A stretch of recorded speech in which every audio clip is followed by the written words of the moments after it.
Je crois que j'étais une personnalité, voilà, sans trop de, comment dirais-je, fanfaronnade ou de prétention. Je crois que j'étais devenue une personnalité. Je pense que j'ai quand même marqué évidemment l'histoire du cyclisme mondial. Je suis Jeannie Longo. J'ai eu 13 titres de championne du monde, dont 5 sur route.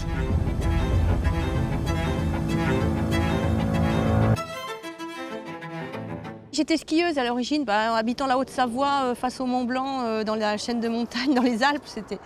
Tout le monde est skieur en fait. Bon, mais moi je faisais la compétition, c'est vrai. Et puis pour moi le vélo c'était un moyen d'entraînement estival. Et sinon c'était mon moyen de locomotion. La grande compétition, la vraie, le championnat d'abord régional et ensuite championnat de France. J'avais pas encore 20 ans mais presque. Et vous savez pourquoi? C'est parce qu'il y a eu les championnats du monde à Sallanches, où Bernard Hinault s'est distingué, illustré, je dirais. Et c'était à 10 km de chez moi. C'était un peu insensé, quoi, mais je me suis dit, je pourrais quand même peut-être participer à ces championnats du monde.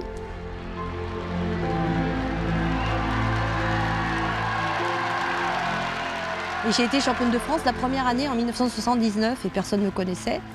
Donc quand le colonel Marillet, qui était le directeur technique national de cyclisme, m'a dit « Petite, tu vas donc au championnat du monde ». Ah, j'ai dit « Il y a un championnat du monde cette année ». Enfin, vous voyez, tout a commencé comme ça. Je ne pensais pas que j'étais faite pour être championne du monde. C'est vrai que je faisais tout pour être bonne, hein, je m'entraînais et tout. Mais pour moi, quelqu'un de champion du monde, c'est un élu du ciel, quoi. Ça n'arrive qu'aux autres. Voilà. Donc j'ai réussi à être championne du monde en 85, c'est vrai que c'était un grand moment. Et le dernier tour, je me suis dit si je passe avec Maria Canins, je suis championne du monde. J'étais routière sprinter, je gagnais les sprints comme je voulais à l'arrivée. J'ai réussi à basculer au sommet de la côte avec Maria Canins et j'ai gagné au sprint. C'est une immense joie, évidemment, hein. Voilà, on se dit ça y est, c'est arrivé, c'est arrivé. Quand on est favorite, rien n'est évident. Tout est au contraire beaucoup plus compliqué parce que la première fois, on peut dire ah ça lui est arrivé, elle a eu de la chance. Un titre, d'accord, mais alors quand il faut le conserver et puis le remettre en jeu, c'est terrible. Le circuit n'était pas si difficile que ça. Il n'y avait qu'une seule difficulté. À la sortie d'un virage, il y avait une côte assez sévère. Et donc j'ai démarré au bon endroit, j'ai contrôlé comme il fallait au préalable. Donc je pense tactiquement, c'était une course presque parfaite.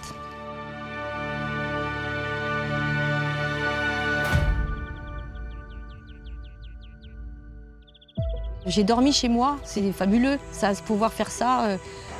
C'est une ambiance qui est différente, mais on n'a pas le stress de l'hôtel, des journalistes qui sont là derrière votre porte de chambre. Donc gagner à domicile avec les copains et tout, c'est vrai que c'est un grand truc. C'est un circuit qui était difficile, hein. Je me sentais très forte, ça c'est certain, hein. Plus j'avançais dans l'âge, plus je m'entraînais, plus je me perfectionnais en tout, hein, que ce soit la diététique, la technique, l'altitude. Mais par contre, dès que je remettais quelque chose en jeu, à chaque fois que je m'alignais sur une ligne de départ, pour moi c'était jamais acquis, hein, parce que j'étais la femme à abattre. Et championne du monde, Jeannie Longo, France. 95, c'était en Colombie. Là, je suis arrivée très forte, extrêmement préparée pour l'altitude, étant donné que le sommet du circuit était à 2900 mètres. J'étais tombée, j'avais été prise dans une chute collective. J'ai fini avec la jambe ouverte. Il y a plein d'anecdotes et de choses qui font que chaque titre a sa valeur, quoi. C'est un maillot que j'aime beaucoup, je l'ai porté avec bonheur, avec fierté. Par contre, c'est un poids, on peut dire ça comme ça. C'est pas bien lourd, mais c'est difficile à porter, surtout au bout du énième.